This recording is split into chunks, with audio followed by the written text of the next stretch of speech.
Right, welcome back. अभी हम जो पढ़ रहे थे, हम इंडिकेटर्स के बारे में पढ़े क्लाइमेट चेंज के। इससे पहले हम लोगों ने एक्सट्रीम वेदर कंडीशंस का जो इंडिकेटर है उसको थोड़ा सा स्टडी किया। अब उसी से लिंक्ड हम पढ़ेंगे ग्लोबल टेम्परेचर राइज के बारे में, कि दुनिया का टेम्परेचर ओवरऑल किस तरह से बढ़ता हुआ आपको नजर आया। तो अर्थ का जो एवरेज टेम्परेचर है आ, वो तकरीबन 1 डिग्री फ़ारेनहाइट, जो कि 0.9 डिग्री सेल्सियस, ठीक है, या आप कह लें आजकल के ज़माने के हिसाब से 0.9 डिग्री सेल्सियस के करीब करीब जो है आपको बढ़ता हुआ नज़र आया है इंडस्ट्रियल रेवोल्यूशन से लेके अब तक। अगर आपको याद हो तो 1988 में जो आईपीसीसी की रिपोर्ट आई थी उसमें 0.6 डिग्री सेल्सियस तक बढ़ा था। तो आप हिसाब लगा सकते हैं कि 88 की रिपोर्ट को उठाएं और अब 2020 की अगर हम बात करें तो 0.3 डिग्री सेल्सियस का अभी भी फ़र्क आ गया। So we are on a very wrong track climate change के लिहाज से देखा जाए तो, जिसके अंदर आप देख सकते हैं कि टेम्परेचर राइज आपके सामने ही है किस हिसाब से बढ़ रहा है। अभी मैंने आपको 88 की एग्जांपल दी और 2020 विद इन दिस स्पैन आप देख सकते हैं 0.3 डिग्री सेल्सियस का राइज हुआ है। ओवरऑल देखा जाए तो 1 डिग्री फ़ारेनहाइट का राइज है, जो कि it's very alarming to say the least. फिर पाकिस्तान की अगर मैं आपको मिसाल दूँ तो पाकिस्तान में जो आप कह सकते हैं हाईएस्ट रिकॉर्डेड टेम्परेचर है जैकबाबाद में देखा गया था 53.7 डिग्री सेल्सियस 2015 में। Jacobabad is at the junction of Sindh and Balochistan, one of the hottest areas of Pakistan, and rightly so. 53.7 degree Celsius का आपने देखा कि वहाँ पे हाईएस्ट नोन टेम्परेचर देखा गया, ठीक है। 53 और 50 अबव आपके यूजुअली डेजर्ट्स का होता है टेम्परेचर, तो एक शहर का टेम्परेचर 53.7 डिग्री सेल्सियस गया, which is very alarming to say the least. फिर अगर देखा जाए annual increase South Asian region की बात की जाए तो annual increase South Asian region का है 3.3 degree Celsius, which is then again quite a lot. देखिए आपका जो टेम्परेचर राइज है पूरी दुनिया के अंदर वो होमोजीनियस नहीं होता। हर एरिया टू एरिया आपका टेम्परेचर राइज फ़र्क होता है। हाँ, ऑन एवरेज अगर आप बात करें तो ऑन एवरेज आपका 0.9 डिग्री सेल्सियस इंक्रीज़ किया है। हो सकता है कि कुछ एरियाज़ हों जो कि अफेक्टेड ना हो, जहाँ पे आपका इतना मसला ना हो। साउथ एशियन रीजन क्यों उतना ज़्यादा इफेक्ट हो रहा है उसके पीछे एक बहुत इंपॉर्टेंट लॉजिक है, और वो क्या, वो ये कि साउथ एशियन रीजन के अंदर ही आप देखते हैं कि चाइना भी है, इंडिया भी है। China and India, for your information, are one of the are two of the most eminent polluters of the world, ठीक है ना। इनकी वजह से ग्रीन हाउस गैसेज में जो इजाफा हो रहा है उसका मुकाबला पूरी दुनिया में आपको नहीं नजर आता। शायद आपको यूनाइटेड स्टेट्स ही मुकाबला करता हुआ नजर आए, लेकिन इंडिया और चाइना दोनों, डिस्पाइट द फैक्ट कि under the lens of United Nations framework convention on climate change and Kyoto protocol they come under the developing Nations, but उस टैग के बावजूद ये दुनिया के बड़े पोल्यूटर्स में माने जाते हैं और हैं भी, इसमें कोई शक वाली बात नहीं। इस वजह से आप देख सकते हैं कि हमारा जो ओवरऑल टेम्परेचर राइज है वो 3.3 डिग्री सेल्सियस का जनरली हमें नज़र आया। फिर अगर बात कर लें हम एटमॉस्फेरिक कार्बन डाइऑक्साइड की, क्योंकि ये भी देने की एक स्टार्ट ही है आप लोगों के लिए जहाँ तक ये बात है। This is just a start in additional statistic that you can look upon, you can search upon, paper में लिखने के लिए आप लोगों ने डाल दिए। ये वाला पार्ट इम्पॉर्टेंट है, ये आप लोगों ने देखा। इसके ऊपर मैं बेशतर मौक़ों के ऊपर डिस्कशन कर चुका हूँ। वही कि कार्बन डाइऑक्साइड के अंदर इंक्रीज़ नज़र आता है शुरू से लेके अब तक। 1960 से पहले प्री इंडस्ट्रियल रेवोल्यूशन 298, 1960 में 315, और फिर 2015 तक की अगर बात की जाए तो 398 ppm लास्ट रिकॉर्डेड कॉन्सेंट्रेशन है of carbon dioxide in the air. फिर एक और जो इंडिकेटर आ जाता है, अब देखें हमें पता है कि एक्सट्रीम वेदर कंडीशंस मौजूद हैं, अच्छा, वो एक हमें पता है कि इवेंट्स हो रहे हैं बहुत ज़्यादा, दैट वी ऑल नो। फिर हमने देखा कि आपका टेम्परेचर राइज बहुत ज़्यादा आपको नजर आया कि ओवरऑल दुनिया के अंदर टेम्परेचर बेतहाशा इंक्रीज हो रहा है। इसका एक टेंजिबल इम्पैक्ट आपको नजर आया है लॉस इन आइस मास के एक प्रूफ के तौर पे आपको नज़र आते हैं। किस तरह से, अगर आर्कटिक रीजन को देखा जाए तो आर्कटिक रीजन में जो आपका आइस कवर है 1979 में इट वाज 2.8 मिलियन स्क्वायर, 1979 में। 2014 में इसके ऊपर रिसर्च की गई एंड दे फाउंड आउट कि out of 2.8 million square miles only 2 million square miles is left, ठीक है। सो ये एक बहुत बड़ा मसला है, आपके जो आइस मैस आप लूज़ कर रहे हैं, ठीक, आर्कटिक रीजन के अंदर। और आर्कटिक रीजन सिवियरली इस वक्त क्लाइमेट चेंज के शिकंजे में आया हुआ है, सीधी बात है। फिर अगर ग्रीनलैंड की केस स्टडी देखी जाए, ग्रीनलैंड आपको पता है एक कंट्री है जो कि आपके पोल्स के बहुत करीब है, और इस वजह से उसका बेशतर इलाका जो है वो बर्फ़ के अंदर जो है बर्फ़ के ऊपर मबनी है। और ग्रीनलैंड की जो ग्लेशियर लॉस जार है ना, वो दुनिया में इससे हाईएस्ट आपको परसेंटेज नहीं नज़र आती। ठीक है, साइंटिस्ट के मुताबिक ग्रीनलैंड पिछले कुछ अरसे में 15% एनुअली अपना जो ग्लेशियर है उसको लूज़ कर रही है, और इससे ज़्यादा जो है आप अंदाज़ा भी नहीं लगा सकते कि कहीं और पे इस स्पीड के साथ आपके ग्लेशियर मास जो है उसमें कमी आ रही हो।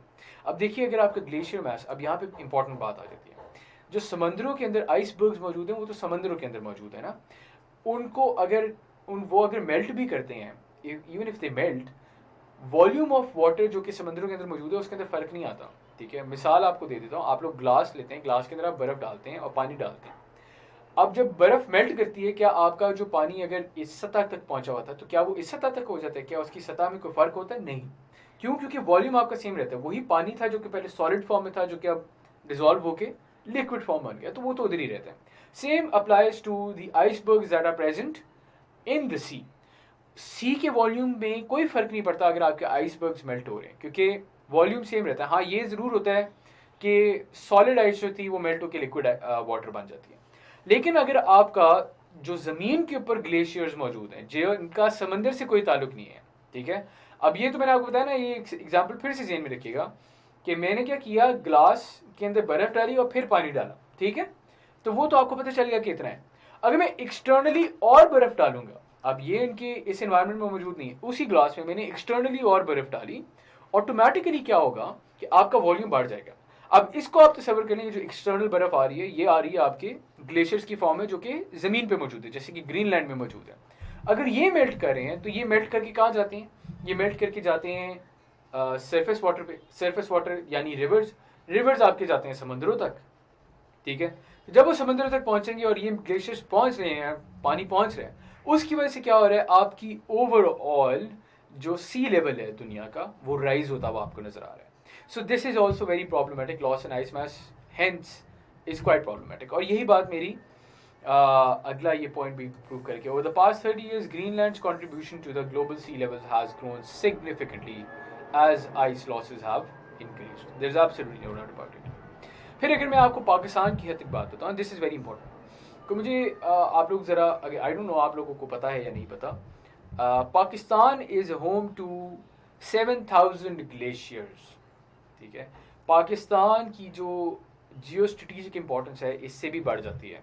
ठीक है, क्यों? क्योंकि पानी का एक जो रिसोर्स है, जो कि सॉलिड रिसोर्स ज़मीन के ऊपर पड़ी है, उस रिसोर्स में पाकिस्तान बहुत रिच है, दुनिया के रिच तरीन ममालिक में आता है। यहाँ तक कि पाकिस्तान, इंडिया और चाइना का जो नेक्सस बनता है हिमालयन, कराकरम और हिंदू कश रेंजेस के थ्रू, अगर आप ये ऊपर वाली सतह पे जाएं, गिलगित बल्तिस्तान वाली एरिया को देखें, और इसी तरह उनका लादक और ये कश्मीर वाला एरिया और ये सारी जगह जो आ जाती हैं, जिसके अंदर आपका चाइना, इंडिया और पाकिस्तान के नेक्सस बनता है। जनरली अगर आप पाकिस्तान की भी बात करें, ठीक है, और पाकिस्तान के नॉर्दर्न एरियाज़ की बात करें, यहाँ पे 7,000 मीटर्स एंड अबव वाली जो पीक्स हैं वो तकरीबन 25 से 27 के दरमियान हैं। ठीक है, दुनिया में बहुत कम ऐसी पीक्स हैं जो कि 7,000 मीटर से अबव हो। आपका जो माउंट एवरेस्ट, K2 और नागा पर्वत हैं, यही 8,000 समथिंग के रेंज में आते हैं। तो 7,000 इज़ अ बिग बेंचमार्क, जिसको पीक्स, अगर कोई पीक 7,000 अबव है तो वो एक बहुत बड़ी पीक समझी जाती है। ठीक है, और दुनिया में ऐसी बड़ी कम है। पाकिस्तान में, जैसे मैंने आपको बताया, 25 से 27 के करीब हैं 7,000 मीटर पीक्स जो कि इस एरिया के अंदर मौजूद है। ठीक है, इन पीक्स के साथ साथ होते हैं ग्लेशियर्स। आपको मैंने बताया 7,000 ग्लेशियर्स हैं जो कि पाकिस्तान में मौजूद हैं। इस वजह से चूँकि इतनी ज़्यादा पीक्स मौजूद हैं और ये ग्लेशियर्स मौजूद हैं, पाकिस्तान वाले एरिया को, जो कि पाकिस्तान के नॉर्थ पोल है, जिसके अंदर फिर आप इंडिया और चाइना की भी नेक्सस को मिला लें, तो इस पर्टिकुलर एरिया को कहा जाता है दुनिया का थर्ड पोल। ठीक है, it is known as the third pole. ये मैं लिख भी देता हूँ आप लोगों के लिए। इस थर्ड पोल की वजह से पाकिस्तान को, अगर आप इसको एनालाइज करें पाकिस्तान की जोग्राफी को, तो आप देखेंगे कि Pakistan is not like this, एक वो आप कह लें एक सीधी लाइन नहीं है of land, it is like this. ठीक है, टेंजेंट में एक एक एक आपको एक हाईवे नज़र आता है। यहाँ पे आपके पहाड़ और ग्लेशियर्स, नीचे आपका सी, ठीक है। सो पाकिस्तान इज लाइक दिस, ठीक है। तकरीबन कम से कम 13,000 फीट का फासला है कि हाइट का फासला है सी लेवल का और आपकी जो टॉप मोस्ट एरिया उसका, ठीक है। मीटर्स कितने बनते हैं आप लोग खुद ही हिसाब लगा लीजिए। सो अगर यहाँ पे ग्लेशियर मेल्टिंग हुए तो वो पानी आएगा नीचे, एंड इसीलिए पाकिस्तान जो है वो 5th मोस्ट प्रोन कंट्री है टू क्लाइमेट चेंज, ठीक है। क्यों है? क्योंकि पाकिस्तान की ग्लेशियर्स अगर मेल्ट हुए और जिस रेट से वो मेल्ट होना शुरू हो गए, अगर एक ऐसा अनप्रेसिडेंटेड रेट हो जिससे हो जाए, और एक्सपेक्टेड भी है कि हो सकते हैं, उसकी वजह से आप देखेंगे कि पाकिस्तान बन जाएगा वाटर हाईवे। और ये वाटर हाईवे जो है सारे डैम्स आप जितने बना लेंगे उनको उड़ा देगा, आप सारों को उड़ाता हुआ लेके जाएगा, ठीक है। इसलिए आप इसका एक लिंक ड्रॉ कर सकते हैं पीछे जो मैंने आपको फ्लड्स बताए उनके साथ, ठीक है। जो फ्लडिंग होती है, इतनी ज़्यादा फ्लडिंग हो रही है, वो क्यों हो रही है? उसके पीछे कोई ना कोई वजह होती है, और वजह वो यही है कि we have abundant glaciers present, और उसकी वजह से आप देखते हैं कि पानी का फ्लो भी जो है उसके अंदर रद्दबदल हो रहा है, और अगर ये ज़्यादा तेज़ी से पिघलना शुरू हो गए तो हमारे लिए बहुत बड़ा मसला है। इसी के ऊपर अगर मैं आपको बताऊं, ये तो खैर मैंने ये कॉन्टेक्स्ट सेट करने की कोशिश की। पाकिस्तान की जो 7,000 ग्लेशियर्स हैं उनमें से 3,000 ग्लेशियर्स ऐसे हैं जिनके which are formed unstable lakes, at least 30 are at risk of bursting. ये बर्स्टिंग का क्या मतलब है? बर्स्टिंग का एक नाम दिया जाता है glacier outburst lake, GOBL, glacial outburst lake, GOBL। फिर मैं बता रहा हूँ, ग्लेशियल आउटबर्स्ट लेक। पाकिस्तान में तकरीबन 30 ऐसे हैं ग्लेशियर्स जिनके आउटबर्स्ट का खर्चा। आउटबर्स्ट क्या होता है? आप समझ लें एक बलून है, बलून के अंदर पानी है, बलून को आप प्रेस करे जाएं करे जाएं करे जाएं, वो होता है ना on the verge of tearing, ठीक है। आपको भी समझ आ जाती है, आप करी जाएंगे आपको समझ आ जाएगी, वो it is almost on the verge of tearing, ठीक है। अगर वो टेयरिंग कर गया तो वो जो पानी मौजूद है और वो सारी चीज़ें वो आउटबर्स्ट कर देंगी, इट विल फॉर्म लेक्स। इसकी सबसे बड़ी मिसाल आपके सामने किसकी है? आप लोगों के सारों के ज़हन-नशीन होगा, that is of Attabad lake. Attabad lake present in Hunza, it was formed in 2010। उससे पहले अताबाद लेक मौजूद नहीं थी, ठीक है। आप लोगों के लिए तो बड़ा खूबसूरत है, मुझे खुद बड़ी प्यारी लगती है, ठीक है, लेकिन वो एक ग्लेशियल आउटबर्स्ट लेक है। इसी तरह की 30 लेक्स हैं जो जिनके बनने का खदशा है। ये जो ऊपर अनस्टेबल लेक्स की बात हो रही है, ये हो रही है कि जो कभी कभार बन जाती हैं फिर वो रिटर्न बैक हो जाती हैं, तो देर अनस्टेबल, लेकिन वो भी बड़ा प्रॉब्लमेटिक है। आपके 30 वही बात ऐसी है जो कि which are almost on the verge of bursting. जैसा आपका अताबाद लेक बर्स्ट हो के बना ना। अताबाद लेक का मसला क्या है? वैसे तो आपको बड़ा सीनिक नजर आता है और सारा बड़ा खूबसूरत लगता है। अताबाद लेक जो है इट इज़ प्रेजेंट ऑन एक ऐसे एरिया के ऊपर है जो कि पहले एक बस्ती थी, एक गांव था।